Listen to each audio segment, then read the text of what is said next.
Researcher হবেন অথবা আপনি টিচিং লাইনে যাবেন। তো আমার টিচিং লাইন খুব একটা বেশি পছন্দ ছিল না, তো আমি তখন জয়েন করলাম কর্পোরেটে। আগে যেমন ছিল যে ভালো স্টুডেন্ট মানে আমি ইঞ্জিনিয়ারিং পড়বো অথবা ডক্টর হব এরকম, কিন্তু এখন দেখা যায় না, তুমি যে সাবজেক্টেই পড়ো না কেন তুমি যদি এক্সেল করতে পারো তাহলে অবশ্যই তুমি কিছু না কিছু অ্যাচিভ করতে।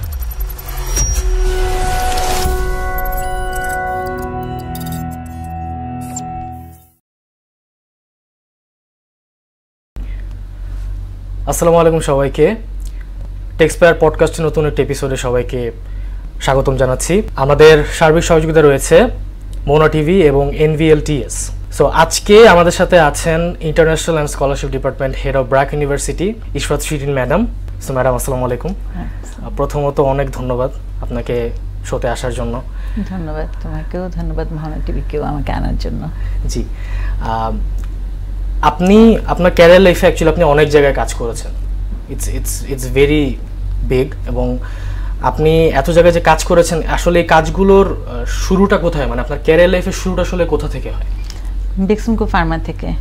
আমি বেক্সিমকো ফার্মাতে জয়েন করেছিলাম প্রথমে, ওখান থেকে আমি সুইচ করলাম আমার ক্যারিয়ার আইটিতে, বাংলাদেশ অনলাইনে জয়েন করলাম। এটা বেক্সিমকোরই একটা কোম্পানি। তো ওখান থেকে তারপরে আমি আসলাম ব্র্যাক বিডি মেল যেটা ছিল, এখন ব্র্যাক নেট, ওখানে বিজনেস ডেভেলপমেন্ট ম্যানেজার হিসেবে জয়েন করলাম। ওখান থেকে গেলাম হলো মাইক্রোসফটে।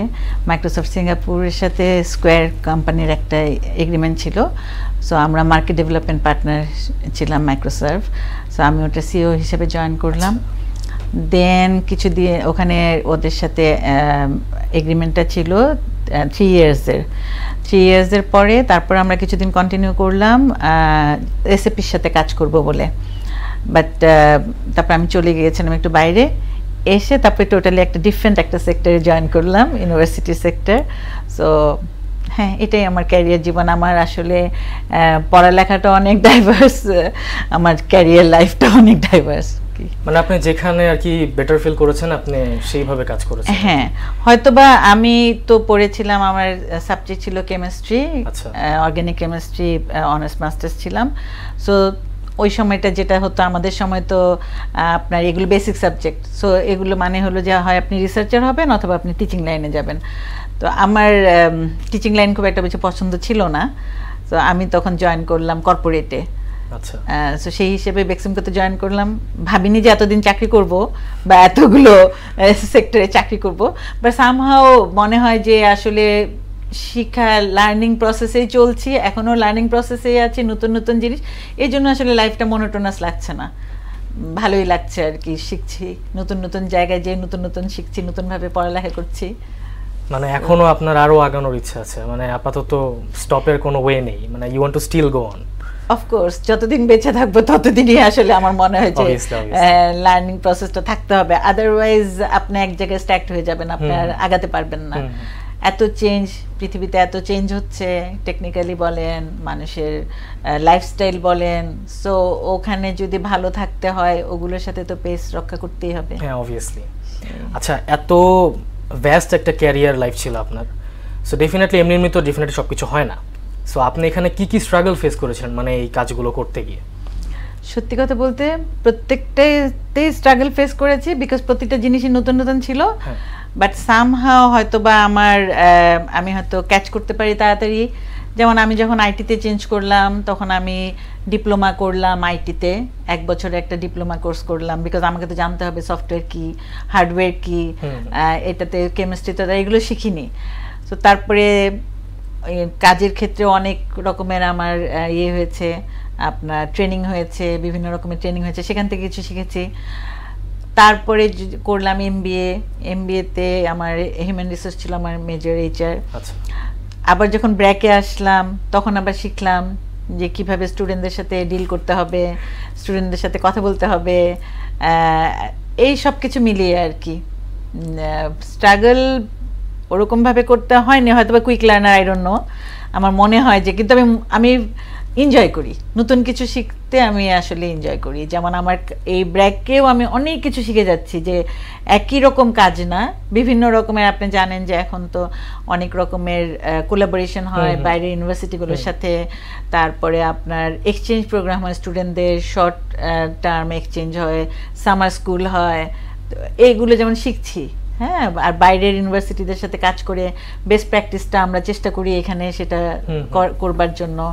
সো ওইভাবে আর কি চলছে, ভালোই লাগছে।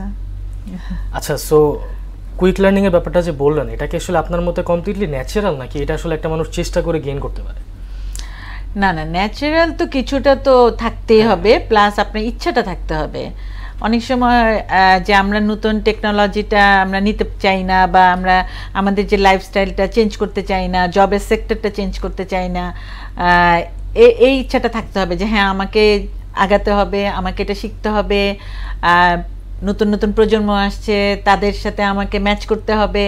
আমি যদি আমার আগের প্রজন্মের আমার প্রজন্মের মতো থাকি তাহলে তো আমি এই প্রজন্মের সাথে মিশতে পারবো না। সো নিজের ইচ্ছা অবশ্যই থাকতে হবে শেখার জন্য, পড়ালেখা করতে হবে, অন্যান্য কান্ট্রি, ডেভেলপ কান্ট্রি তারা কি করছে সেটাকে আমরা এখানে আমাদের দেশে আমরা সেটা ইন্ট্রোডিউস করতে পারি কিনা, আমাদের স্টুডেন্টদের সেটা কি তাদের জন্য বেনিফিশিয়াল হবে কিনা, যাতে সবকিছু ওকে থাকে। চেষ্টা করি। মাইক্রোসফট বিডির যেখানে আপনি কাজ করেছিলেন যখন, ওই ব্যাপারে যদি একটু বলতেন, আই মিন কিরকম ছিল ফিলিংসটা? আচ্ছা, তখন মাইক্রোসফটে তো কোনো কান্ট্রি অফিস ছিল না, তো যেটা বললাম যে স্কোয়ারের সাথে তাদের একটা এগ্রিমেন্ট হলো, মাইক্রোসফট সিঙ্গাপুর, আমরা রিপোর্ট করতাম মাইক্রোসফট সিঙ্গাপুরকে। সো ওটা ছিল টোটালি মার্কেট ডেভেলপ করা, মার্কেটিং।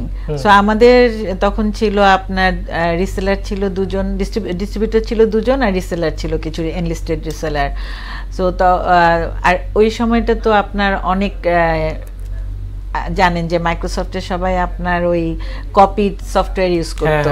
হ্যাঁ, তো লাইসেন্স সফটওয়্যার কারা খুব কম ইউজ করতো। হ্যাঁ, একদম টপ লেভেল এন্টারপ্রাইজ, যেমন আপনার ধরেন টেলকোগুলো, গ্রামীণ, তখন সেবা ছিল একটা, এরা ইউজ করতো।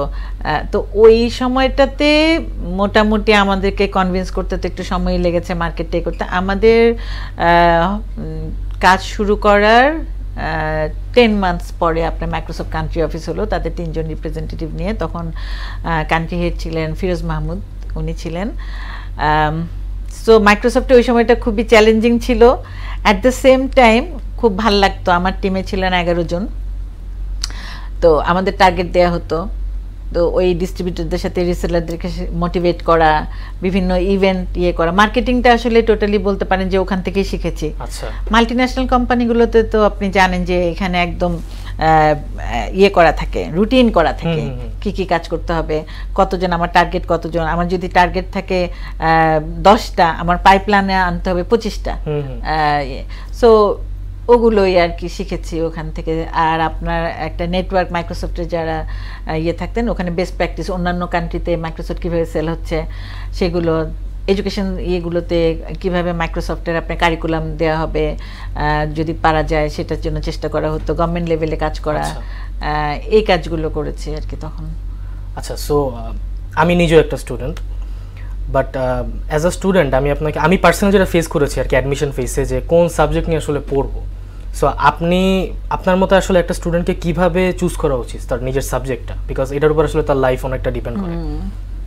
এটা তার প্যাশন, মানে আগে যেমন ছিল যে ভালো স্টুডেন্ট মানে আমি ইঞ্জিনিয়ারিং পড়বো অথবা ডক্টর হব এরকম, কিন্তু এখন দেখা যায় না, তুমি যে সাবজেক্টেই পড়ো না কেন তুমি যদি এক্সেল করতে পারো তাহলে অবশ্যই তুমি কিছু না কিছু অ্যাচিভ করতে। At the end of the day তুমি কি অ্যাচিভ করলা, তুমি কি মজা পাচ্ছ কিনা কাজটা করে বা পড়াটা পড়ে।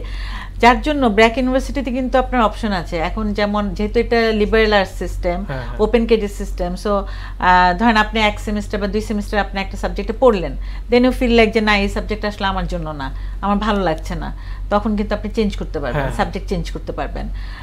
সো স্টুডেন্টদের হ্যাঁ একটা ট্রানজিশন পিরিয়ড চলে, কলেজের স্টাডি এক রকমের, যে টার্সিয়ারি লেভেলের স্টাডি আরেক রকমের। সো কিন্তু আমার মনে হয় যে ছোটকাল থেকেই কিন্তু সে বুঝতে পারে। আর আমাদের দেশে কিন্তু এখন স্টুডেন্টদেরকে স্কুল লেভেল থেকে তাদেরকে নার্চার করা হয় সেইভাবে। সো সে যে লাইনে যে হয়তো শুধু আর্টিস্ট হবে, সে হয়তো দেখা যাচ্ছে তার আর্টিস্ট মানে আর্টের দিকে তার ন্যাকটা, সো সে ওইভাবে কিন্তু হচ্ছে। এবং শুধু আর্টিস্ট হয়ে তারপর দেখা যাচ্ছে সে হয়তো আপনার আর্কিটেকচার পড়ছে, হ্যাঁ মিউজিক, আমি হয়তো ইঞ্জিনিয়ারিং পড়ছি কিন্তু আমি দেখছি যে আমার মিউজিকেও একটু ন্যাক আছে, আমি মিউজিকটা পছন্দ করি। সো লিবারেল আর্টসের এটাই সুবিধা যে সেখানেও যেতে পারতেছে, মানে যেভাবে ইচ্ছা আর কি সে নিজের লাইফটাকে গুছিয়ে নিতে পারবে নিজের মতো। হ্যাঁ, যাতে সে এনজয় করে, সে কিন্তু এনজয় করলেই সে ওই সাবজেক্টটাতে ভালো করবে। সো আমাদের আপনার যেটা হয় যে অপশন থাকে স্টুডেন্টদের, 3টা সাবজেক্ট সে দিতে পারে চয়েস হিসাবে। তো ওইখানে সে চিন্তা করে যে সে তার ফার্স্ট চয়েসটা কি, সে কি ইঞ্জিনিয়ারিং, লাইক আপনার হয়তো ফার্স্ট চয়েস ছিল ট্রিপলি, এর সাথে হয়তো কম্বিনেশন করে হয়তো আপনি বিজনেস দিতে পারতেন, আপনি হয়তো কম্বিনেশন করে আপনি ইংলিশ দিতে পারতেন, ইকোনমিক্স দিতে পারতেন। হ্যাঁ, তো আপনি হয়তো যখন ইঞ্জিনিয়ারিং পড়ে আপনার মনে হচ্ছে যে না আসলে আমি এখানে খুব একটা আমার ভালো লাগছে না, তখন আপনি হয়তো চিন্তা করবেন যে ঠিক আছে আমি বিজনেসে যাই, আরও বেশি আমার জন্য ইয়েটা ওয়াইডেন হয়ে যাবে। হ্যাঁ, সো এইভাবেই আসলে নিজেদেরকে প্রথমে স্টুডেন্টকেই চিন্তা করতে হবে যে সে কোনটা ভালো পাচ্ছে, এবং বাবা মাকেও কিছুটা কনভিন্স করতে হবে, কারণ বাবা মার তো সবসময় অন্যরকম একটা চিন্তা থাকে বাচ্চাদেরকে নিয়ে। সো আমি মনে করি যে এখনকার বাবা মা এই জিনিসটা তারা বুঝতে পেরেছে যে না, আমাদের সময় যেমন বাবা মা এত বেশি ইম্পোজ করতো, হ্যাঁ যে তুমি এই সাবজেক্টেই পড়বা, ওই সাবজেক্টেই পড়বা। সো এখন আমার মনে হয় যে না, এই জায়গাটা বাবা মারা অনেক লিবারেল হয়েছে, এখন স্টুডেন্টকে সেই ইয়েটা দেওয়া হয়, ফ্রিডমটা দেওয়া হয়। আচ্ছা, right now BRAC university it's really doing very good, আসলে অনেক ভালো করতেছে, এবং কিছু সেক্টর অ্যাকচুয়ালি পাবলিক ভার্সিটিগুলোর সাথে কম্পিট করতেছে। সো আপনার মতে আসলে এটার পিছনে সিক্রেটটা কি, মানে কোন জিনিসটাতে ব্র্যাক ইউনিভার্সিটি অ্যাকচুয়ালি ফোকাস করে এত দূর আসতে পারছে?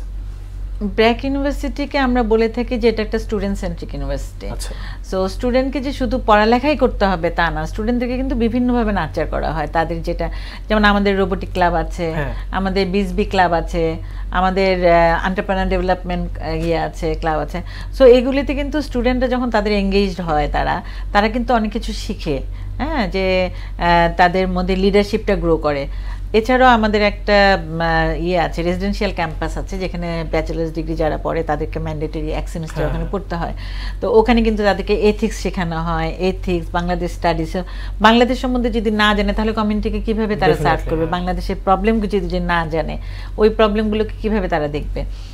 সো আমার মনে হয় এইসব ক্ষেত্রে ব্র্যাক ইউনিভার্সিটির অনেক ইউনিক ফিচার্স আছে, যার জন্য আপনার বাইরে যখন কম্পিটিশনে যায় তারা কিন্তু অনেক ভালো করে। আর কিছু কোলাবোরেশন আছে, আমাদের স্টুডেন্ট এক্সচেঞ্জ প্রোগ্রাম হয়, ফ্যাকাল্টি এক্সচেঞ্জ প্রোগ্রাম হয়। সো ওগুলোতে স্টুডেন্টরা আপনার বাইরে যাচ্ছে, কেউ হয়তো 1 সেমিস্টারের জন্য যাচ্ছে, তাহলে হয় কি ওর একটা গ্লোবাল একটা আইডিয়া চলে আসে ওখানে, যে বিভিন্ন রকম দেশের স্টুডেন্টদের সাথে ওরা মিশে। সো ওই স্টুডেন্টগুলো কি করছে, ওরা কিভাবে মানে কিভাবে পড়ালেখা করছে বা তাদের খেলাধুলা কি করছে, এইসব যখন শিখে আসছে তখন কিন্তু ওর মেন্টালিটিটাও ডিফারেন্ট হয়ে যায়। হ্যাঁ, তো ইন দ্যাট কেস আমি বলবো যে ব্র্যাক ইউনিভার্সিটি অনেক এগিয়ে আছে, অনেক ইউনিভার্সিটি থেকে অনেক এগিয়ে আছে, যার জন্য স্টুডেন্টরা এখানে ওই ফ্রিডমটা পাওয়াতে ওরা ওদের প্যাশনগুলো কাজে লাগাতে পারে। আপনারা আমাদের রোবোটিক ক্লাবে যে দেখবেন যে সারাক্ষণ স্টুডেন্টরা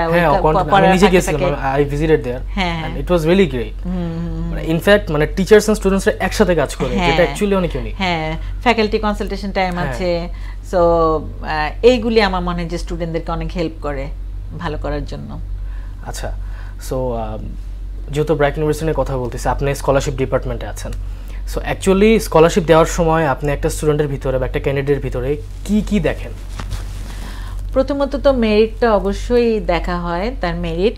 আবার কিছু আছে যে আপনার নিডের উপর বেস করে ফাইন্যান্সিয়াল এডও দেওয়া হয়, কারণ আপনি হয়তো জানেন যে আমাদের ওখানে ইউনিভার্সিটিতে রেজাল্টের উপরে একটা যেটা, সেটা টোটালি আনকন্ডিশনাল। ওটা শুধু তার মেরিটটাকে দেখা হয়, যাতে তার মেরিটটা সে তাকে আর মোটিভেট করার জন্য, সে আরও ইন্সপিরেশন পায় পড়ালেখা করার জন্য। সো ওখানে তার ফ্যামিলি কন্ডিশন কি, তার ফাইন্যান্সিয়াল কন্ডিশন কি, এটা দেখে না।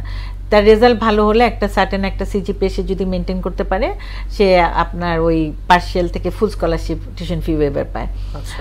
তারপরে আপনার প্রিভিয়াস একাডেমিক রেজাল্টের উপর আছে, ম্যাট্রিক ইন্টারমিডিয়েটে যারা গোল্ডেন 5 পায় তাদেরকে একটা পার্সেন্টেজ দেওয়া হয়, সেটাও তাকে আর কি মোটিভেশনাল সর্ট অফ, যে সে যে একটা রেজাল্ট ভালো রেজাল্ট করেছে এই জন্য যে সে এই স্কলারশিপটা পাচ্ছে বা এই সাপোর্টটা পাচ্ছে, ওটা তাকে আরও চেষ্টা করে আরও ভালো করার জন্য, ইউনিভার্সিটিতে যাতে সে আরও ভালো করে এই স্কলারশিপটা যাতে সে রিটেইন করতে পারে স্কলারশিপটা। অ্যাডমিশন টেস্টের উপর আছে, অ্যাডমিশন টেস্টে যারা টপ স্কোর করে সেরকম আছে। আর ফাইন্যান্সিয়াল এইড যারা বলছেন তাদেরও কিন্তু একটা সার্টেন একটা সিজিপিএ মেনটেন করতে হয়। তখন সেই ক্ষেত্রে তার নিটটা দেখা যায় অনেক স্টুডেন্ট আছে যারা হয়তো খুবই ইম্পাভারিশ মানে থেকে আসছে, ফ্যামিলি থেকে আসছে, হ্যাঁ, সোশ্যাল কন্ডিশন, তাদের সোশ্যাল ইকোনমিক কন্ডিশন খুবই লো, কিন্তু এত মেরিটোরিয়াস, হ্যাঁ, ওরা হয়তো চিন্তাও করতে পারে না যে ওরা কোনোদিনও ব্র্যাক ইউনিভার্সিটির মতো একটা প্রাইসি ইউনিভার্সিটিতে পড়বে, একটা প্রাইভেট ইউনিভার্সিটিতে পড়বে। হয়তোবা পাবলিক ইউনিভার্সিটিতে আপনি জানেন এত কম্পিটিশন, হ্যাঁ, এত কম্পিটিশন, ওখানে হয়তো পাচ্ছে না, কিন্তু ব্র্যাক ইউনিভার্সিটিতে সে যদি আপনার অ্যাডমিশন টেস্টে অ্যালাউ হয় এবং সে যদি সত্যি সত্যি সে যদি এলিজিবল হয় তাহলে কিন্তু সে 100% টিউশন ফি ওয়েভার পাবে। হ্যাঁ, ওটা পার্শিয়ালও আছে, ডিপেন্ড করে তার সোশিও ইকোনমিক কন্ডিশনের উপর। এবং এই জিনিসটাকে ট্রান্সপারেন্ট রাখার জন্য এটা কিন্তু যে আপনি যেটা বললেন যে আমি কি দেখি, আমি দেখার চেয়েও কিন্তু এই আমাদের একটা কমিটি আছে, ওরা যে ইনফরমেশনগুলো দেয়, আপনি জানেন ব্র্যাক এনজিও তো একদম প্রত্যন্ত এলাকায় কাজ করে, সো ব্র্যাক এনজিও করে কি আপনার ওদের উপর একটা ইনভেস্টিগেশন করে একটা রিপোর্ট দেয়, যাতে ওটা টোটালি ট্রান্সপারেন্ট আনবায়াস থাকার জন্য। কারণ আমি আপনার সাথে কথা বলে আমি হয়তো বায়াসড হয়ে যেতে পারি যে হ্যাঁ আচ্ছা ওর তো আসলে এই বোধহয় কমিশন, হয়তো দেখা যাচ্ছে যে যতটা আমি ভাবছি ততটা না। তখন ব্র্যাক এনজিও যখন এই রিপোর্টটা দেয় তখন কেস বাই কেস এগুলো স্টাডি করে আমাদের যে কমিটি আছে, কমিটিতে ঠিক করা হয় যে তাকে কত % দিলে সে বাকিটা সে চালাতে পারবে, 100% সে 100% প্রাপ্য কিনা, মানে সবকিছু অনেক মানে একটা ফ্রেমের মধ্যে নিয়ে এসেছেন আপনারা, মানে বাইরে কিছু যায় না, না না না, মানে যে যতটুকু ডিজার্ভ করে সে ততটুকুই পায় শুধুমাত্র। অবশ্যই এই জিনিসটা খুবই ট্রান্সপারেন্ট এবং আপনার স্টুডেন্টরা এটাতে খুবই বেনিফিশিয়াল হয়। এবং দেখা যায় যে স্টুডেন্টগুলো আপনার ওরা যে এই যে একটা সাপোর্ট পাচ্ছে, ওরা কিন্তু পরে কিছু দিতে চায়, ওরা বের হয়ে ওরা তখন ওদের গ্রামের হয়তো দেখা যাচ্ছে যে ওদের স্টুডেন্টদেরকে তারা নার্চার করছে, অথবা তারা ব্র্যাক ইউনিভার্সিটিতে কোনো কাজ করতে চাচ্ছে, রিসার্চ করতে জি, ওদের সাথে একটা অ্যাটাচমেন্ট হয়ে যায় আসলে। আচ্ছা, আপনি যে মেরিট লিস্টের কথা বললেন এবং স্কলারশিপের ক্ষেত্রে কি অ্যাকচুয়ালি স্কিল এন্ড এডুকেশন দুইটাই লাগবে, নাকি জাস্ট স্কিলের বেসিসে একটা মানুষ বা একটা স্টুডেন্ট স্কলারশিপ পেতে পারে? স্কিল আছে কিছু কিছু ক্ষেত্রে, যেমন আমাদের স্যার আবেদ স্কলারশিপ একটা আছে, সেটা হলো গিয়ে যারা ধরেন আপনার অলিম্পিয়াডে, ম্যাথস অলিম্পিয়াডে যারা ভালো করে সার্টিফিকেট আছে, ওগুলি কিছু ক্রাইটেরিয়া আছে। But at the same time কিন্তু তাকে কিন্তু আপনার পড়ালেখার সিজিপিএটাও মেনটেন করতে হবে, মানে স্কিল প্লাস আপনার দুটাই থাকতে হবে, কারণ দুটা না থাকলে তো আপনি আগাতে পারবেন না সেই। আচ্ছা, সো আপনি তো মার্কেটিং ও ম্যানেজমেন্ট নিয়ে অনেক কাজ করছেন, সো যারা অ্যাকচুয়ালি এই সেক্টরে আসতে চায় তাদের ক্ষেত্রে আপনি কি বলবেন? প্রথমত হলো যে নিজের ইচ্ছাটা থাকতে হবে, তারপরে যে ডাইভার্স কালচার সেটাকে আমার রেসপেক্ট করতে হবে, সব কালচারকে আমার রেসপেক্ট করতে হবে, কারণ যেহেতু ইন্টারন্যাশনালাইজেশনের দিকে আমরা ফোকাস করছি, সো আমাকে সব ফেথকে আমাকে সমানভাবে দেখতে হবে, হ্যাঁ, আমার মিশতে হবে, আমার জানতে হবে যে কোন কার কি পছন্দ, এই দেশের স্টুডেন্টরা তারা কি ধরনের চায়, তাদেরকে সেরকম একটা পরিবেশ দিতে হবে। তা না হলে তো আপনি আপনার বাংলাদেশকে কয়েকজন আর এডুকেশন ডেস্টিনেশন করবে, তাই না? সেই এনভায়রনমেন্টটা যদি দেওয়া যেতে পারে অবশ্যই তারা আসবে। আপনাকে ওপেন মাইন্ডেড হতে হবে মেইনলি। আচ্ছা, আর এই ইন্টারন্যাশনাল স্কলারশিপ নিয়ে আমার একটা কোয়েশ্চেন ছিল, সেটা হচ্ছে যে অনেক স্টুডেন্ট অ্যাকচুয়ালি আমি পার্সোনালি ব্র্যাকে পড়ি, সো আমি নিজেও দেখি যে অ্যাকচুয়ালি অনেক ফরেন স্টুডেন্ট থাকে এবং সবাই আসলে মিলেমিশে একসাথে পড়াশোনা করে, উইচ ইজ অ্যাকচুয়ালি গ্রেট। এবং আপনারা যে আসলে ইন্টারন্যাশনাল স্কলারশিপের যে সিস্টেমটা এবং এটা আসলে কিভাবে শুরু হয় এবং কতটুকু পায় তারা, আসলে যদি একটু ইলাবোরেটলি যদি একটু বলতেন। আচ্ছা, আমাদের আগে আমাদের যে স্কুল অফ পাবলিক হেলথ ছিল বেশিরভাগই ওখানে বিদেশি স্টুডেন্টরা আসতো। ব্র্যাক ইউনিভার্সিটি তো ইনসেপশন হয়েছে 2001 থেকে, সো তখন ওখানে আসতো, ব্যাচেলার্স ডিগ্রি খুব একটা আসতো না। আসা শুরু করলো, একজন দুজন এরকম হয়তো যারা বাবা মা হয়তো এখানে এমবাসিতে জব করে ওরকম হয়তো একজন দুজন আসতো। 2015-এ আমরা একটা ফান্ড পাই, ওপেন সোসাইটির জর্জ সোরস ফান্ড পাই একটা, সেখানে ইন্টারন্যাশনাল স্টুডেন্টদের জন্য একটা ফান্ড অ্যালোকেট করা হয়, সেম বাংলাদেশের স্টুডেন্টদের জন্য, ইন্টারন্যাশনাল স্টুডেন্টদের জন্য। তখন আমাদের যে চেয়ারপারসন ছিলেন স্যার ফাজলে হাসান আবেদ, উনি উগান্ডাতে ব্র্যাক ইন্টারন্যাশনাল অফিস আছে, তারা এডুকেশন প্রোগ্রাম করতো, ওখানে দেখতো। সো ওখানে যারা আমেরিকান মাস্টার কার্ড স্কলারশিপ ছিলেন, রেসিপিয়েন্ট ছিল, তাদেরকে উনি একটা অ্যানাউন্সমেন্ট দিলেন যে আমি 5 জনকে আমি স্কলারশিপ দিব, কিন্তু তাদেরকে তো অ্যাডমিশন টেস্ট দিয়ে কোয়ালিফাই করতে হবে সবার সাথে, কারণ আপনার ধরেন আমাদের তাহলে বাংলাদেশি স্টুডেন্টদের সাথে তারা কিভাবে হবে। সুবিধা হলো যে আমাদের university totally English medium university, যে সমস্ত ইনস্ট্রাকশন আপনি ইংলিশ মিডিয়ামে দেওয়া হয়। সো প্রথম 2015-এ কিছু স্টুডেন্ট আসলো উগান্ডা থেকে, তারপরে মিয়ানমার, তারপরে নেপাল, এসব থেকে আস্তে আস্তে অনেক স্টুডেন্ট। হ্যাঁ, এটা ছিল আমার ধরেন প্রায় 14-15টা স্টুডেন্ট ছিল তখন। কিন্তু 2019-এ আমাদের একজন ভাইস চ্যান্সেলর জয়েন করলেন বিদেশি, উনি বললেন যে ইন্টারন্যাশনালাইজেশনের দিকে এখন আমাদের ব্র্যাক ইউনিভার্সিটি ফোকাস করবে। সো রিসার্চ কোলাবোরেশন আমাদের বাড়তে থাকলো, পার্টনারশিপ করতে হলো অন্যান্য। তখন আমার ডিপার্টমেন্টের নামটা তখন ডিফারেন্ট ছিল, তখন ছিল রিলেশনশিপ ম্যানেজমেন্ট অফিস। এটা তখন মার্চ করে গেল ইন্টারন্যাশনাল অফিসের সাথে। একজন ভাইস প্রেসিডেন্ট ইন্টারন্যাশনাল আসলেন অস্ট্রেলিয়া থেকে। সো 2019 থেকে টোটালি আসলে আমরা ইন্টারন্যাশনালের উপর ফোকাস করছি, এবং আমাদের করোনার সময়, প্যান্ডেমিকের সময় প্রায় আপনার 230 স্টুডেন্ট ছিল আমাদের। এবং আমরা একটা ওই যেটা বললাম যে রেসিডেন্সিয়াল ক্যাম্পাসে আমরা ওদেরকে দিলাম, অপশন দিলাম। যখন লকডাউন উইথড্র হলো ওরা আসলো এখানে, এসে অনলাইনে ক্লাস করলো। তখন তো টোটালি অনলাইনে ক্লাস করা হতো, তো অনেকে ওই বাইরে থেকে অনলাইনে ক্লাস, ওটা একটা সুবিধা হয়েছিল আমাদের। সো বর্তমানে এখন আমাদের আছে হলো গিয়ে আপনার 174 স্টুডেন্ট 18 কান্ট্রিজ থেকে। লাস্ট সেমিস্টারে ওইটা প্রায় 27 কান্ট্রিজ থেকে ছিল। তো ওরা গ্র্যাজুয়েশন কমপ্লিট করে চলে গেছে, কেউ কেউ হয়তো চাকরি করছে, কেউ কেউ পিএইচডি করতে গেছে। সো এখন আছে 174 স্টুডেন্টস। আচ্ছা, সো মানে যারা ইন্টারন্যাশনাল স্কলারশিপ এসেছিল ব্র্যাক ইউনিভার্সিটিতে, তারা এখন অনেক ভালো করতেছে। হ্যাঁ, রেজাল্টে তারা ভালো করছে, তারা আপনার বিভিন্ন কম্পিটিশনে তারা ভালো করছে, খেলাধুলায় ভালো করছে। সো ওটাতে আমাদের দেশি স্টুডেন্টদের সাথেও তারা মিশে যেতে পারছে। এবং আমাদের সত্যি কথা বলতে ওদের কাছ থেকে যে ফিডব্যাকটা পাই, যে বাংলাদেশিরা আসলে অনেক বেশি ফ্রেন্ডলি, স্টুডেন্টরা তাদেরকে খুব পছন্দ করে, তাদেরকে ক্লাবগুলোতে তাদেরকে এঙ্গেজ করে, তারা ক্লাবে কাজ করে, এবং ক্লাবে তারা খুবই অ্যাক্টিভ, বিকজ এইখানে তো ওদের ফ্যামিলি থাকে না। সো আমাদের ডর্ম আছে, আমাদের ডর্মে ওরা থাকে। সো বেশিরভাগ টাইমে ওরা দেখা যায় স্পেন্ড করে ইউনিভার্সিটিতে বিভিন্ন ক্লাব অ্যাক্টিভিটিসে। একটা মাল্টিকালচারাল ক্লাব আছে যেখানে বাংলাদেশি এবং বিদেশি ওরা মেম্বার, ওরা বিভিন্ন রকম অ্যাক্টিভিটিস করে ওখানে। মাল্টিকালচারাল ক্লাব বলতে এটা হলো গিয়ে ইন্টারন্যাশনাল ক্লাব, এটা ইন্টারন্যাশনাল স্টুডেন্টদের একটা ক্লাব যেখানে বাংলাদেশি স্টুডেন্টও আছে এই ক্লাবের মেম্বার, মানে বাংলাদেশেও বাংলাদেশি স্টুডেন্টরা এই ক্লাবের মেম্বার। তো ওরা বিভিন্ন রকমের অ্যাক্টিভিটিস করে, ধরেন কখনো হয়তো ওদের ফুড ফেস্টিভ্যাল হয়, কখনো হয়তো ফ্রুট ফেস্টিভ্যাল হয়, কখনো হয়তো ওদের আপনার ওই বিভিন্ন রকমের আপনার স্টুডেন্টদের সাথে ওরা কাজ করে, কমিউনিটি সার্ভিসে কাজ করে। হ্যাঁ, ব্র্যাকের নিচেও অ্যাকচুয়ালি আমি দেখছি যে ব্র্যাকের নতুন ক্যাম্পাসে নিচে মানে দেখা যায় যে সপ্তাহে মানে একটা বা দুইটা কিছু না কিছু থাকে। হ্যাঁ, মানে মানুষ বসে পড়ে আর কি, লাইক বিভিন্ন ধরনের শপস থাকে, সবাই একসাথে ফান করে, মজা করে, মানে ইটস গ্রেট। কারণ আমাদের তো এখন বোধহয় 30+ ক্লাব আছে, একটা ক্লাব বিভিন্ন কিছু আছে আপনার ডিপার্টমেন্ট রিলেটেড, কিছু আছে আপনার কমিউনিটি সার্ভিস রিলেটেড। হ্যাঁ, সো ওখানে কিছু না কিছু অ্যাক্টিভিটি সবসময় চলতেই থাকে। জি, আচ্ছা, সো এই জিনিসগুলো অ্যাকচুয়ালি স্টুডেন্টদের ভিতরে কি ধরনের চেঞ্জেস আনতেছে এবং ব্র্যাককে অ্যাকচুয়ালি হাইলাইট করতে এগুলো কি অনেক হেল্প করতেছে?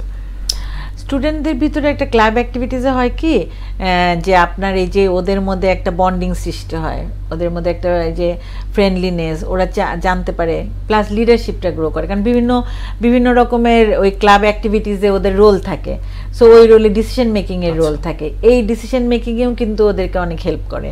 হ্যাঁ, আর যেটা বললাম যে কিছু ক্লাব যেমন ওই যে রোবোটিক ক্লাব আছে, তারপরে আপনার বিসবি ক্লাব আছে, ওইসব ক্লাবে যেমন ওদের রিলেটেড, ওদের সাবজেক্ট রিলেটেড বিভিন্ন রকমের কাজ করে। আর্কিটেকচার ডিপার্টমেন্টে আপনার সবসময় কিছু না কিছু ডিসপ্লে করছে, কিছু না কিছু থাকে। হ্যাঁ হ্যাঁ, তো এই জিনিসগুলো মেইনলি যেটা হলো স্টুডেন্টদের আপনার ওদের ক্রিয়েটিভিটিটা, হ্যাঁ, ক্রিটিক্যাল থিঙ্কিং, ক্রিয়েটিভিটি এগুলোকে ইমপ্রুভ করে, লিডারশিপটা ইমপ্রুভ করে।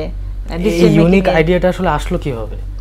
এটা টোটালি আসলে আমাদের স্যার ফাজল হাসান আবিদ যিনি চেয়ারপারসন ছিলেন, উনি তো ভিশনারি, উনি জানেন, উনি আপনার খুবই রিনাউন্ড একজন ভিশনারি ছিলেন।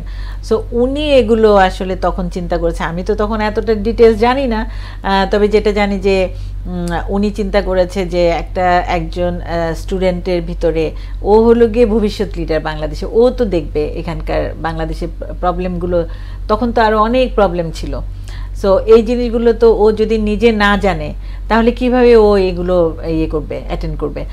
আর রেসিডেন্সিয়াল সেমিস্টারে যেমন একটা প্রোগ্রাম আছে, এটাকে বলে role play program. Role play প্রোগ্রামটাতে ওই দিন স্টুডেন্টরা আপনার সম্পূর্ণ ক্যাম্পাসটা কিন্তু ওরা চালায়। কেউ হয়তো ওরা লন্ড্রির কাজ করে, কেউ হয়তো ওরা কুকের কাজ করে, কেউ হয়তো সিকিউরিটি গার্ড কাজ করে। সো এটাতে হয় কি যে ওরা ওদের জিনিসগুলো বুঝতে পারে, ওনাদের জায়গা থেকে সব জবকে তারা রেসপেক্ট করতে শিখে। হ্যাঁ, সব জবকে যারা তারা রেসপেক্ট করে। তারপরে আপনার নিজেরাও যে করছে, হ্যাঁ, এটাও একটা ফিলিংস যে সে নিজে একটা কাজ করছে তাদের। কারণ আমাদের দেশের তো সিস্টেমটাই ডিফারেন্ট। আমাদের বাবা মা আমাদেরকে, আমরা যতদিন বাবা মার বাড়িতে থাকি দেখা যায় বাবা মারাই আমাদেরকে হেল্প করে, আমাদের বিছানাটাও মারাই হেল্প করে। আমার নিজের ক্ষেত্রে তাই হয়েছে, মারাই সবকিছু করে বা কাজের লোকজন করে। হ্যাঁ, ওইখানে গেলে এই যে ওরা নিজেরা সবকিছু করছে নিজেরা, যার ফলে কি ওরা যদি কখনো হায়ার স্টাডিজে বাইরে যায়, হ্যাঁ, ওরা কিন্তু এমন ফিল করে না যে আমি এটা কোথায় পড়ে আসলাম, আমি তো এত কাজ করতে পারি না। হ্যাঁ, এই জিনিসগুলো কিন্তু অনেক হেল্প করে। আমি অনেক আমার স্টুডেন্টের কাছে ফিডব্যাক পেয়েছি যারা হয়তো বাবা মার একটাই সন্তান, এখানে তারা এমনভাবে তারা মানুষ হয়েছে, কিন্তু আরএসএ যেহেতু ওইটা পারতো না। সো ওরা যখন বাইরে পড়তে গেছে, হোস্টেল লাইফ লিড করতে হয় বেসিক্যালি, ওরা এসে বলতো যে মিস আমাকে কিন্তু খুব হেল্প করছে আরএসএ এর এক্সপেরিয়েন্সটা। সো এই জিনিসগুলো তখন থেকেই ব্র্যাক ইউনিভার্সিটিতে এটা ইন্ট্রোডিউস করেছে, যাতে আর বাংলাদেশ স্টাডিজ, বাংলাদেশ সম্বন্ধে জানা। হ্যাঁ, তারপরে আপনি এমপ্যাথি, হ্যাঁ, একজনের জন্য আরেকজন যে এমপ্যাথি থাকতে হবে, এই জিনিসগুলো অ্যাড করেছে ব্র্যাক ইউনিভার্সিটি। ইউনিক ফিচার যেটা স্যার আবেদের একটা ওনার চিন্তাধারা থেকে, ওনার থেকে এটা ইমপ্লিমেন্টেশন হয়েছে। আচ্ছা, আপনার ইন্টারন্যাশনাল স্কলারশিপের ক্ষেত্রে দেখা যায় যে অনেক স্টুডেন্ট তো আসছে, অলরেডি আসতেছে, বাট এছাড়া বাংলাদেশ থেকে অনেক স্টুডেন্ট কিন্তু স্কলারশিপ নিয়ে দেশের বাইরে চলে যায়। এবং ব্র্যাকেট থেকে অ্যাকচুয়ালি এটা রেট কতটুকু এবং আসলে এটা কিভাবে কাজ করে? আচ্ছা, এটাতে আসলে আমরাও এনকারেজ করি। একটা স্টুডেন্ট ব্যাচেলার্স ডিগ্রি করার পরে সে যদি আপনার মাস্টার্সের জন্য বাইরে যেতে চায়, হ্যাঁ, সেখানে তো কিছুটা আপনার অবশ্যই তার জন্য ভালো। তবে আমরা বলি যে তোমরা তারপরে ফেরত আসো, দেশে এসে তোমরা ব্র্যাক ইউনিভার্সিটিতে জয়েন করো। এরকম আছে আমাদের অনেকে যে আপনার এখান থেকে কমপ্লিট করে ব্যাচেলার্স করে বাইরে গ্র্যাজুয়েশন মাস্টার্স করে এসছে, এসে আবার আমাদের ইউনিভার্সিটিতে টিচিং করছে, হ্যাঁ, অথবা বিভিন্ন কাজে কাজ করছে। ইভেন বিসিএসও কিন্তু আমাদের এখন ক্যাডার গ্রুপে আমি সেদিন শুনলাম, খুবই ভালো লেগেছে। এবং সেই মেয়েটা কিন্তু আপনার ওই যেটা আমি বললাম যে ব্র্যাক স্কলারশিপ পেত। ব্র্যাক স্কলারশিপ হলো যেটা need base scholarship, merit plus need. হ্যাঁ, তো এখন দেখেন ও যে এখন একটা ম্যাজিস্ট্রেট হবে, ও তো বুঝতে পারছে যে ওর ওখানে কি দরকার, কোন জায়গাটাকে ওকে আপনার কন্ট্রিবিউট করতে হবে। বাইরে যাওয়াটা আমরা কখনোই বলি না যে তোমরা যেও না, তোমরা অবশ্যই যাবা। বাইরে গেলে তোমাদের কিন্তু এখানে যে একটা ব্রেন ড্রেনের প্রবলেম ক্রিয়েট হয়, ভালো ভালো মেধার মানুষগুলো কি চলে যাচ্ছে না, চলে যাচ্ছে, কিন্তু তারা শিখে কিন্তু আবার আসছে। আগে যেটা ছিল যেমন আমাদেরও আগে যারা হয়তো বাইরে গেছে তারা কিন্তু আর আসে নাই, কিন্তু এখন আমি দেখছি যে বাংলাদেশে অনেক কিছু করার আছে। স্টুডেন্টরা কিন্তু আপনার কমপ্লিট করে কিন্তু দেখা যাচ্ছে যে অনেকেই ফেরত আসে। অ্যাটলিস্ট আমি তো 50% স্টুডেন্ট বলবো যে ফেরত আসে।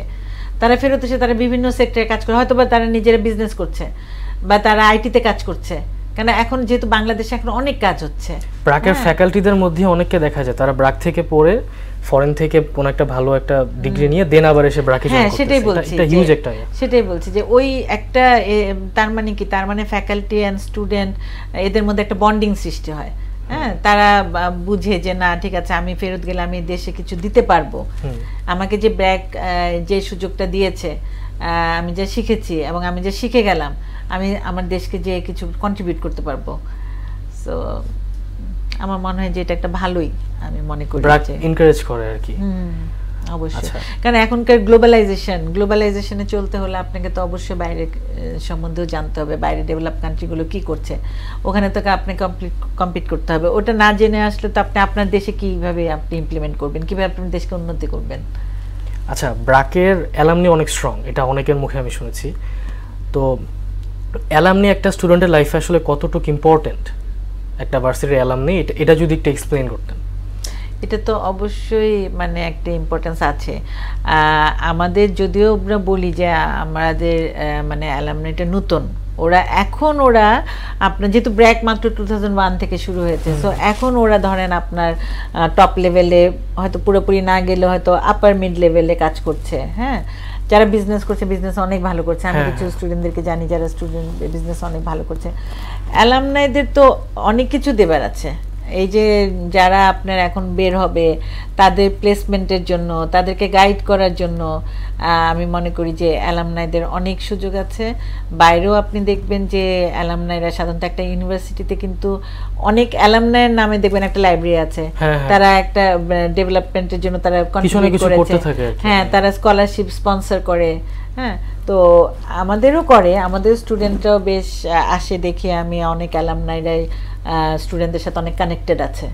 সো কিছু কিছু ডিপার্টমেন্টে তো খুবই, যেমন আপনার ট্রিপলি ডিপার্টমেন্টে যে ট্রিপলির একটা অ্যালামনাই গ্রুপ আছে, কেউ বসে নাই কিন্তু ট্রিপলি থেকে বের হতে না হতে, ইভেন থাকতে থাকতে কিন্তু তারা কোনো না কোনো কাজে এঙ্গেজ হয়ে যায়, কোনো প্ল্যান্টে এঙ্গেজ হয়ে যায়, পাওয়ার প্ল্যান্টে বলে। বিসাইডস দ্যাট ক্লাবের যে প্রজেক্টস গুলো এগুলো অ্যাকচুয়ালি একটা স্টুডেন্টের লাইফে বা একটা স্টুডেন্টের প্রোফাইলকে অনেক বেশি উঠাইতে হেল্প করে, অনেক বেশি। জি, সো ক্লাবগুলো অ্যাকচুয়ালি স্টুডেন্টকে আসলে মেইনলি কিভাবে সাহায্য করে? ক্লাবগুলোর তো কন্ট্রিবিউশন আছে, আমি যেটা বললাম যে স্টুডেন্টদের যে আপনার ডিসিশন মেকিংয়ে, লিডারশিপে এঙ্গেজ করা। তারপরে আপনার জবে আমাদের ক্যারিয়ার সার্ভিস অফিস আছে, যারা আপনার স্টুডেন্টের ইন্টার্নশিপ প্লেসমেন্ট অথবা তাদের জবের জন্য বিভিন্ন কোম্পানির সাথে আমাদের একটা ইয়ে আছে, মানে র্যাপো বিল্ড আপ করতে হয়। ইন্ডাস্ট্রি অ্যান্ড ইউনিভার্সিটির ভিতরে যেন গ্যাপটা কমে যায়। ফার্মাসিউটিক্যাল কোম্পানিগুলো দেখেন, আমাদের ফার্মাসিস্টরা বিভিন্ন ফার্মাসিউটিক্যাল কোম্পানিতে যায়, ওখানে তারা ভিজিট করে, স্টুডেন্ট হিসেবে তারা ভিজিট করে আসে, প্লেসমেন্টের জন্য সুবিধা হয়। ল ডিপার্টমেন্টে আপনি মুড কোর্ট আছে, মুড কোর্ট একটা স্টুডেন্টের স্কিল বাড়ায়। হ্যাঁ, তো এরকম সব যেটা বললাম যে প্রত্যেকটা ডিপার্টমেন্টের সাথে রেলিভেন্ট কিছু ক্লাব আছে, প্লাস কিছু সিএসআর এর ক্লাব আছে, খেলাধুলার ক্লাব আছে, ওরা কাজ করতে থাকে আর কি কন্টিনিউয়াসলি তারা।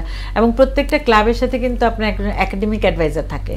হ্যাঁ, যেন একাডেমিক একজন টিচার থাকে ওখানে। সো ওনারও কিছু ইয়ে থাকে, কন্ট্রিবিউশন থাকে। সো এই সব কিছু মিলিয়ে কিন্তু স্টুডেন্টদের জন্য অনেক হেল্পফুল, এবং স্টুডেন্টদেরকে মিনিমাম একটা ক্লাবের সাথে অ্যাসোসিয়েটেড থাকতে হবে। হ্যাঁ হ্যাঁ, আর আমি as a student fear group যেটা আর কি বেসিক্যালি, এটা অ্যাকচুয়ালি অনেক হেল্পফুল। আমি পার্সোনালি এখান থেকে অনেক বেনিফিট পাইছি। এছাড়া ফার্স্ট অ্যাডভাইজিং টিম, এটা কিন্তু আমার ডিপার্টমেন্টে শুরু করেছিল আমাদের প্রফেসর রিয়াজ খান, উনি এখন আছে জেনারেল এডুকেশনে আছে, ওনার সাথে আমরা কাজ করতাম। তখন আমরা কিন্তু এই ফার্স্ট ইয়ার অ্যাডভাইজিং টিমটা আমরা শুরু করলাম, যে স্টুডেন্টদেরকে গ্রুপিং করে মেন্টর রেডি করে দেওয়া। আমাদের এখন হয়তো কাজ অনেক চেঞ্জ হয়ে গেছে, বিকজ এখন আমি আর এই ডিপার্টমেন্টের সাথে নাই। 2017 পর্যন্ত এই ডিপার্টমেন্টের সাথে, পরে যখন ইন্টারন্যাশনাল অফিস হয়ে গেলো তখন এগুলো থেকে সরে আসতে হয়েছে। বাট যেটা হয়, যেখানে একজন একাডেমিক টিচার থাকেন, একজন সিনিয়র ভাই থাকেন, সো তাদেরকে কিন্তু শুধু একাডেমিক না, নন একাডেমিকেও তারা হেল্প করতো। হ্যাঁ, সো গাইড করতো, তারা অনেক হেল্পফুল, অ্যাকচুয়ালি তারা অনেক হেল্পফুল। ওই ফার্স্ট থেকে তাদেরকে এঙ্গেজ করে দেওয়া হয়, প্রত্যেকের জন্য মেন্টর এঙ্গেজ করা হয়, যাতে করে আপনি বিভিন্ন রকমের গাইড করতে পারে, ইয়েতে কোর্স চুজিংয়ে, তারপরে আপনার যেটা বললাম একাডেমিক নন একাডেমিক সব রকমেরই গাইড করে। হ্যাঁ, এছাড়া মানে পার্সোনালি আমি যেটা ফেস করেছি, যে একটা নতুন varsity, obviously I was very nervous, but এই ফিয়ার গ্রুপের কারণে অ্যাকচুয়ালি আইস ব্রেক করতে অনেক বেনিফিট হয়েছে। আমি ইজিলি মানুষের সাথে কথা বলতে পারছি, এবং স্টুডেন্ট টিউটর যারা আছে তারা অ্যাকচুয়ালি অনেক সাপোর্টিভ। মানে ওনাদের সেশনগুলোতে গেলে যদি কোনো প্রবলেম সলভ করতে বলি, they are very helpful. Remedial class হয় ওখানে, তো রেমেডিয়াল ক্লাস হয়, যে যারা একটু উইক থাকে ম্যাথসে বা ইয়েতে, তাদের জন্য ক্লাস নেয়, সিনিয়র ভাইরাই নেয় ক্লাস, অথবা ফ্যাকাল্টি নেয়। সিজি মেইনটেইন করতে তারা অনেক হেল্প করে, তারা কি ফেস করেছে সবকিছু আমাদের শিখাতে হেল্প করে। হ্যাঁ, এবং কম্বিনেশনও করিয়ে দেয়, যেমন মেজর কোনটা নেবেন আপনি, সেখানেও আপনাকে হেল্প করে, গাইড করে। প্রত্যেক অ্যাডভাইজিং এর আগে অ্যাকচুয়ালি একটা মিটিং বসায় যেখানে আর কি ওনারা বলে যে এটা নিলে বেটার হবে, ওটা নিলে বেটার হবে। কারণ অনেক সময় কি স্টুডেন্টরা একটু শাই থাকে ফ্যাকাল্টির কাছে যাওয়া, সো ওই সিনিয়র ভাইদের সাথে হয়তো তারা ওপেন হয়। হ্যাঁ, তো ওই জন্য আর কি এটা নিয়ে আসছে আর কি। আচ্ছা, এই ওপেন ক্রিয়েটের কারণে তো অ্যাকচুয়ালি অ্যাডভাইজিং এর যে সময়টা, এই সময়টা অনেক স্ট্রেসফুলের মাঝখান দিয়ে যায়, অনেক স্ট্রেসের মাঝখান দিয়ে যায়। বিকজ দেখা যায় যে অনেকে পছন্দের কোর্স পায় না, অনেকে পায়, সেকশন পায় না। হ্যাঁ হ্যাঁ, সো দেখা যায় যে মানে এটার কি কোনো সলিউশন অ্যাকচুয়ালি আপাতত ব্র্যাক চিন্তা করতেছে? মানে কি ধরনের সলিউশন চাচ্ছে? আই মিন লাইক দেখা যায় যে মানে যে সেকশন চাই ওটা লাইক টেকেন হয়ে যায়, ওটা নিতে পারে না আর কি।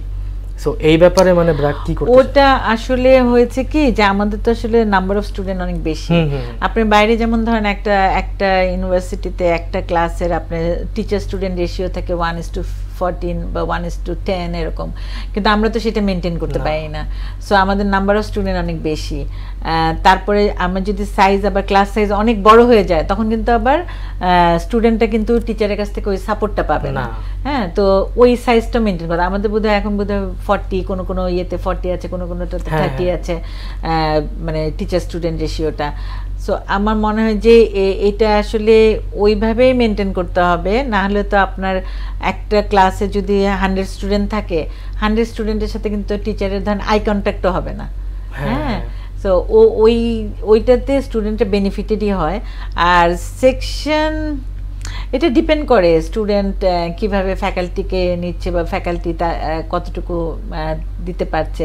এই রিলেশনশিপটা স্টুডেন্টকেই ফ্যাকাল্টির সাথে আসলে তৈরি করতে হবে, যাতে করে ওর মনে না হয় যে না এই সেকশনে আমি কমফোর্টেবল না, আমি ওই সেকশনে কোনোবার এই টিচার নাম্বার ভালো দেয় এই টিচারের আন্ডারে যাব।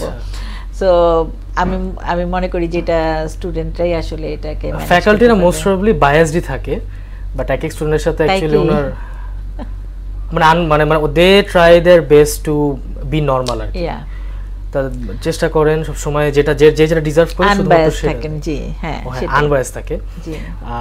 এন্ড ওনারা অ্যাকচুয়ালি অনেক হেল্পফুল হয়, ওনারা বিভিন্ন বিষয়ে হেল্প করে।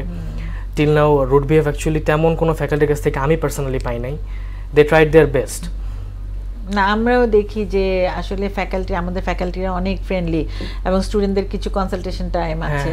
হ্যাঁ, আমি দেখেছি কখনোই ফ্যাকাল্টিদের সম্বন্ধে আমি সেরকম কোনো কমপ্লেন পাইনি যে তাকে পাই না। অনেক সময় ফ্যাকাল্টিরা ব্যস্ত থাকলে দেখা যায় যে রাত্রেবেলাতেও কিন্তু তারা হোয়াটসঅ্যাপে কিন্তু তারা যোগাযোগ করে, স্টুডেন্টের সাথে তারা রিলেশনশিপটা রাখে, ওদেরকে হেল্প করে, স্ল্যাকে অথবা হোয়াটসঅ্যাপে কমিউনিকেট করার ট্রাই করে তারা। সেই আচ্ছা, আপনি এই পর্যন্ত আপনার ক্যারিয়ারে যতটুকু করেছেন, আপনি কি নিজেকে সাকসেসফুল মনে করেন নাকি আরো উঠতে চান?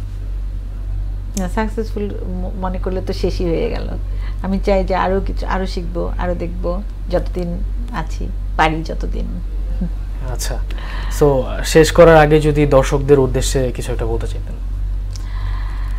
দর্শকদের উদ্দেশ্যে এটাই বলবো যে এখনকার পড়ালেখার সিস্টেম চেঞ্জ হয়ে গেছে, এডুকেশন সিস্টেম চেঞ্জ হয়ে গেছে, কিন্তু অনেক সেক্টর ওপেন হয়ে গেছে। অনেক কিছু যেটা আমাদের সময় আমরা ভাবিও নাই যে এই সাবজেক্টে পড়া যেতে পারে, নতুন নতুন সাবজেক্ট আসতেছে। সো স্টুডেন্টদেরকে আমি বলবো যে তোমরা আগে দেখো তোমরা কোনটা তোমরা পছন্দ করো, কোন সাবজেক্টে তুমি ভালো করতে পারো, বা তোমার ইচ্ছা করে এই সাবজেক্টটা পড়তে, এই সাবজেক্টটা সম্বন্ধে জানতে। নতুন টেকনোলজি আসতেছে, এআই তোমরা দেখছো, যেমন সুবিধাও সেরকম অসুবিধাও। যেমন আগে হয়তো থিসিস বা ডিসার্টেশন এগুলো হয়তো অনেক কিছু কপি করা যেত, বাট এখন কিন্তু এটা সম্ভব না। হ্যাঁ, তার মানে তোমাকে ক্রিটিক্যাল থিঙ্কার হতে হবে, তোমাকে নিজের ভিতর থেকে সবার ভিতরে কিন্তু সুপ্ত প্রতিভা আছে, সেটাকে বের করে আনতে হবে। সেই জন্য একটা এনভায়রনমেন্ট দরকার, এবং আমাকে সেরকমভাবে ওপেনও হতে হবে, আমাকে মিশতে হবে, কোপ করতে হবে সবার সাথে। সব কিছু সব লাইফে স্মুথ হয় না, অবশ্যই লাইফটা চলতে হবে, সব রকমের চ্যালেঞ্জ যাতে ফেস করতে পারি সেই মেন্টালিটি থাকতে হবে, তাহলে আমি জীবনে ভালো করতে পারবো, আমি জীবনে সাকসেসফুল হতে পারবো, এটাই আমি মনে করি। থ্যাংক ইউ ম্যাডাম আমাদেরকে নিজের মূল্যবান সমাজের জন্য। ইনশাআল্লাহ ভেরি সুন আরেকটি নতুন এপিসোড নিয়ে আসবো। টিল দেন চোখ রাখুন মোহনা টিভি এবং টেক্সপায়ারের ফেসবুক পেজ এবং ইউটিউব চ্যানেলে। আসসালামু আলাইকুম।